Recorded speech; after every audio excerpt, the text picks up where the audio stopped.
आज हम क्लास 9 के चैप्टर 5 स्टार्ट करने वाले। Chapter 5 that means introduction to Euclid's geometry.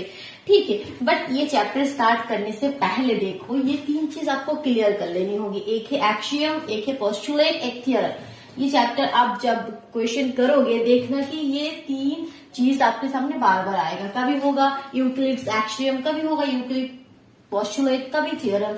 सो ये क्या है, इनमें डिफरेंस क्या है। ठीक है, ज्यादातर बच्चे इनमें डिफरेंस ही पता नहीं कि किसको एक्सियम कहते हैं, कि क्या है पोस्टुलेट और क्या थ्योरम।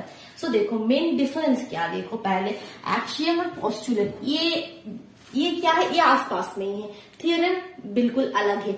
सो पहले मेन ये एक्सियम, पोस्टुलेट और थ्योरम के बीच में मेन डिफरेंस क्या है। एक्सियम या पोस्टुलेट ये क्या है, इसका जो हिंदी मीनिंग है वो भी आप एक बार देख लो। सायंशित या अविगृहित, यह अभिधारणा, और थ्योरम मीन्स प्रमेय। सो देखो मेन डिफरेंस क्या है। ये जो एक्सियम या पोस्टुलेट है इसको हमें प्रूफ करने की जरूरत नहीं होती। ठीक है, इसको हमें प्रूफ करने की जरूरत नहीं होती। इसको हम ये या तो होता है यूनिवर्सल ट्रूथ होता है, इसको हम सच मान के चलते हैं। बाकी थ्योरम जो प्रमेय होते हैं उसको हमें प्रूफ करने की जरूरत होगा कि भाई ऐसे तो हम नहीं मान लेंगे, हमें प्रूफ दिखाओ। जो जितने भी थ्योरम्स है उसका हमें प्रूफ चाहिए। अब ये एक्सियम और पोस्टुलेट इसका तो प्रूफ नहीं चाहिए, तो इन दोनों में अब डिफरेंस क्या है वो क्लियर करो। दोनों में डिफरेंस क्या है देखो। एक्सियम क्या है, जो यूनिवर्सल ट्रूथ है, that means sun rises in the east. अब इसमें तो कोई डाउट का कुछ है ही नहीं, जो यूनिवर्सल ट्रूथ है वो है एक्सियम। और पोस्टुलेट क्या है, जो यूनिवर्सल ट्रूथ है नहीं है, बट इसको हम जो हमारे मैथमेटिशियन है तो इनको हम क्या करते हैं, सच मान के चलते। इसको हम सच मान के बाकी जो फर्दर हमारा कैलकुलेशन है व जो भी है वो हम करते हैं। ठीक है, तो इसको भी हमें प्रूफ करने की जरूरत नहीं होता, इसको हम सच मान लेते हैं। सो ये है हमारा डिफरेंस। अब देखो एक्सरसाइज स्टार्ट करते हैं। सबसे पहले देखो एक्सरसाइज 5.1 में जो क्वेश्चन है रीड करो। Which of the following statement are true and which are false? Give reason for your answer. Okay. So first question क्या है? Only one line can pass through a single point. Only one line can pass through a single point. So कहना क्या चाह रहा है कि only एक point से only one line can pass through a single point. ये जो एक सिंगल पॉइंट है इसमें से बस एक ही लाइन पास कर सकता है। सो ये सही बताया या गलत बताया। ऑफ कोर्स ये फॉल्स है। क्यों, एक सिंगल पॉइंट से आप यहाँ पे भी लाइन खींच सकते हो, ड्रॉ कर सकते हो, इधर भी आप लाइन ड्रॉ कर सकते हो, इधर भी आप लाइन ड्रॉ कर सकते हो। एक सिंगल पॉइंट है, आप कहीं पे भी एक लाइन ड्रॉ कर सकते हो। दैट मीन्स यहाँ पे क्या होगा, ये फॉल्स होगा क्योंकि infinitely many lines can pass through a single point. Okay, so that means ये है हमारा फॉल्स। क्यों फॉल्स है, क्योंकि इनफाइनाइटली मेनी लाइन्स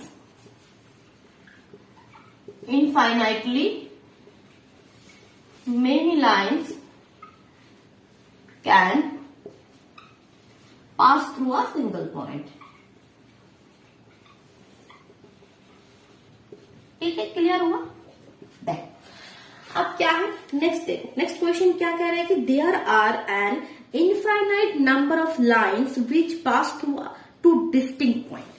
अब क्या कह रहा है कि दो डिस्टिंक्ट पॉइंट अगर आपके पास गिवन होगा, टू डिस्टिंक्ट पॉइंट, सपोज एक पॉइंट ए और एक पॉइंट बी। सो कह रहा है कि यहाँ पे there are an infinite number of lines, यहाँ पे इनफाइनाइट नंबर ऑफ लाइन्स आप ड्रॉ कर सकते हैं। टू डिस्टिंक्ट पॉइंट से एक लाइन तो ये है। अगर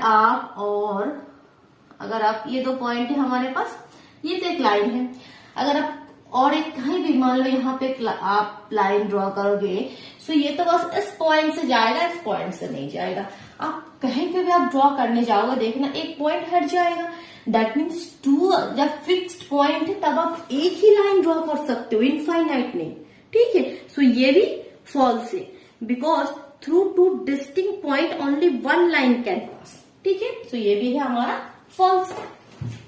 इसको हम लिख लेते हैं। क्या हम लिखेंगे, फॉल्स। ये है हमारा false.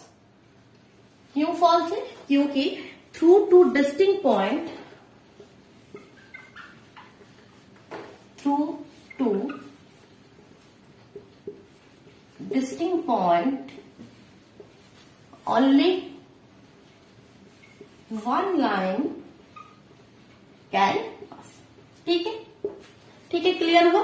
Through two distinct points only one line can pass. अब नेक्स्ट देखो थर्ड क्या कह रहे हैं, आप टर्मिनेट लाइन दैट मीन्स जो लाइन सेगमेंट होता है, एक लाइन का पार्ट होता है, आप terminate line can produce infinitely on both the side. ये ट्रू है क्यों, देखो क्लियर करो इसको, क्योंकि देखो यहाँ पे जो कह रहा है थर्ड वाला कि एक लाइन सेगमेंट, मान लो ये एक लाइन है, यहां से एक लाइन सेगमेंट, दैट मीन्स यहाँ पे जो लिखा है टर्मिनेटेड लाइन, एक लाइन सेगमेंट आपने यहां से उठा लिया, ये ए बी, ये जो लाइन सेगमेंट है टर्मिनेटेड लाइन है, यहाँ पे ये लिखो ये ए और ये बी। सो क्या कह रहे हैं कि आप terminated line can be produce infinitely on both the side. इसको इनफाइनाइटली आप दोनों साइड में आप यहाँ पे प्रोड्यूस कर सकते हो, हाँ कर सकते, किसी भी लाइन सेगमेंट को हम बोथ साइड में प्रोड्यूस कर सकते हैं, ठीक है। ये आपके एनसीईआरटी बुक से, ठीक है। सो देखो तो ये क्या होगा आपका, सही है, ये हमारा है ट्रू, ये हमारा ट्रू है। सो देखो ये हमारा एक यूक्लिड का जो पोस्टुलेट है, वो यूक्लिड के पोस्टुलेट भी है तुम्हारा, यूक्लिड पोस्टुलेट 2। अब आपके बुक्स में पेज नंबर 81 और 82 में देखना Euclid axioms and Euclid postulates दिया हुआ है, ठीक है। सो वहां पे देखना कि जो यूक्लिड का पोस्टुलेट 2 है वो उसके हिसाब से ये हमारा सही है, ठीक है। अब नेक्स्ट फोर्थ है, देखो if two circles are equal then their radii are equal. दो सर्कल्स अगर इक्वल है दैट मीन्स, अगर हम यहाँ पे बनाए क्वेश्चन नंबर 4, टू सर्कल्स है इक्वल, दोनों इक्वल, ये मान लो ये रेडियस, सपोज ये R1 है या अगर दो सर्कल्स इक्वल है दैट मीन्स इसका जो हमारा एरिया है वो भी इक्वल होगा। सपोज इसका एरिया πr1² और इसका एरिया πr2², सो ये भी इक्वल होगा क्योंकि सर्कल इक्वल है।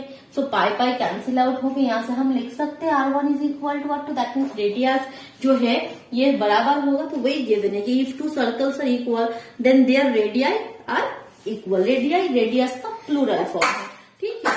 सो ये भी इक्वल होगा, सो दैट मीन्स ये भी हमारा फोर्थ का भी हो गया हमारा ट्रू। ये कैलकुलेशन अब दिखा देना उसमें। अब नेक्स्ट है फिफ्थ। फिफ्थ में देखो फिगर दिया हुआ है, एक फिगर दिया हुआ है, फिगर हम यहाँ पे बनाते हैं, ये हमारा है, एक आपके पास है ए बी, एक आपके पास है पी क्यू और एक क्या है एक्स वाई, एक है हमारा x Y.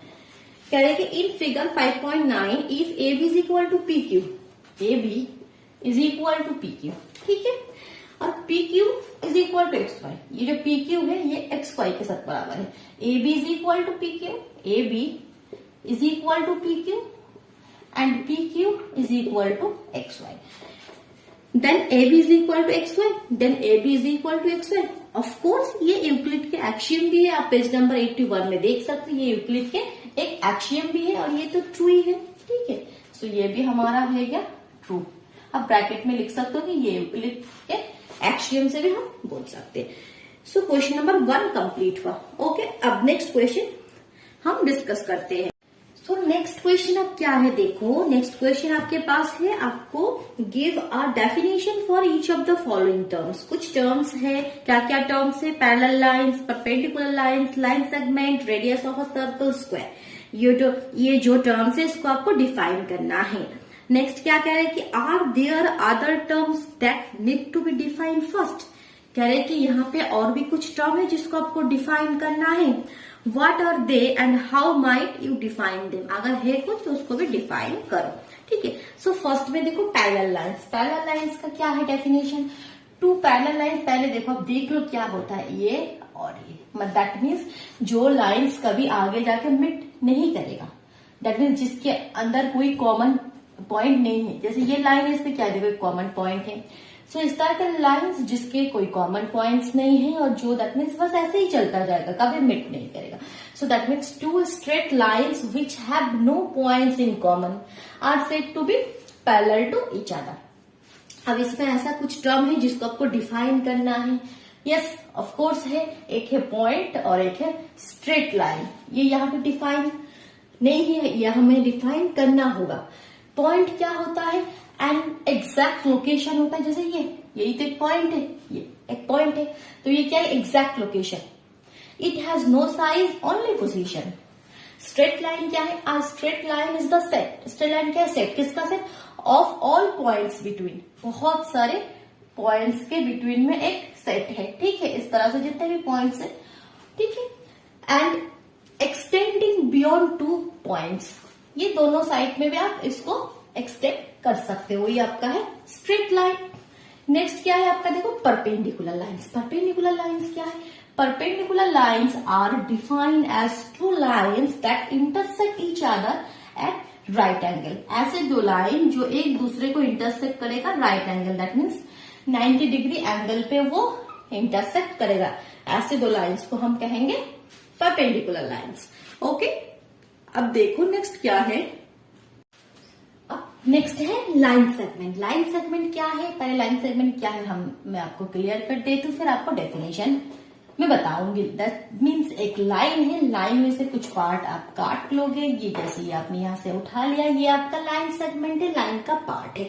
A line segment is a part of a line that is bounded by 2 distinct and point, जिसका 2 फिक्स एंड पॉइंट है, जिसको आप आगे फर्दर आप एक्सटेंड नहीं कर सकते हो, ठीक है, जिसका 2 फिक्स्ड एंड पॉइंट है। ऐसे जो लाइन्स है वो हमारा लाइन सेगमेंट है, दैट मीन्स एक बड़ी लाइन का एक पार्ट है। नेक्स्ट है radius of a circle. Radius of a circle is a distance from the centre of the circle to any points on its circumference.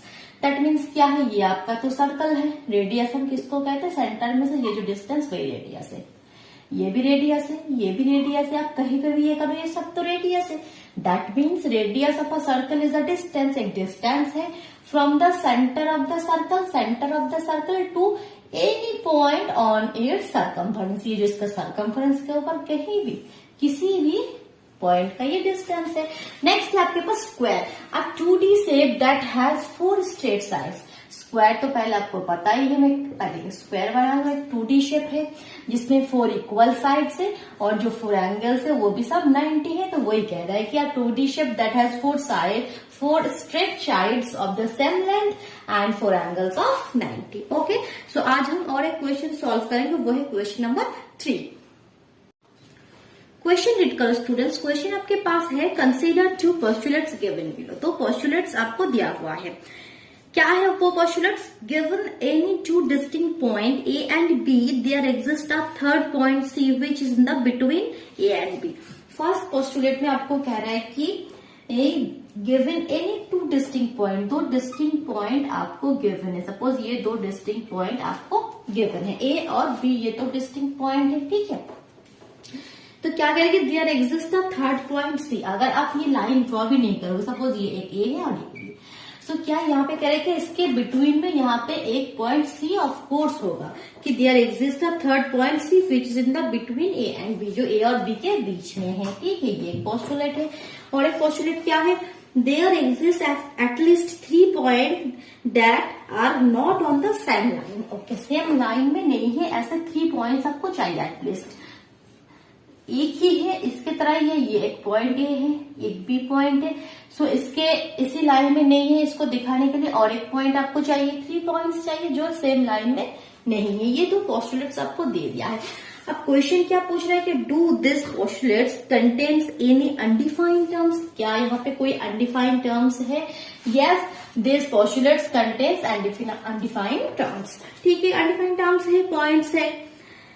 Next क्या कह रहा है कि आर दिस postulate कंसिस्टेंट? हाँ ऑफ कोर्स, ये यहाँ पे तो कोई कंसिस्टेंसी, यहाँ पे तो गलत कुछ है नहीं। Yes, the given postulates are consistent. Next part क्या कह रहा है कि do they follow the Euclid postulates. ये क्या यूक्लिड पोस्टुलेट्स को फॉलो कर रहा है, ये आपको बताना है कि बट जो आपकी यूक्लिड पोस्टुलेट्स है, आप देख सकते हो 82 पेज में, but this postulates do not follow Euclid postulates. Euclid postulate को ये फॉलो नहीं कर रहे, बट ये क्या फॉलो कर रहे हैं? They follow a Euclid axiom, जो आपके पेज नंबर 81 में है, यूक्लिड एक्सियम को ये फॉलो कर रहे हैं, ठीक है। सो हमारा क्वेश्चन नंबर 3 तक कंप्लीट हुआ। अब नेक्स्ट वीडियो में हम 4 to 7 तक कंप्लीट करेंगे। Okay students, thank you.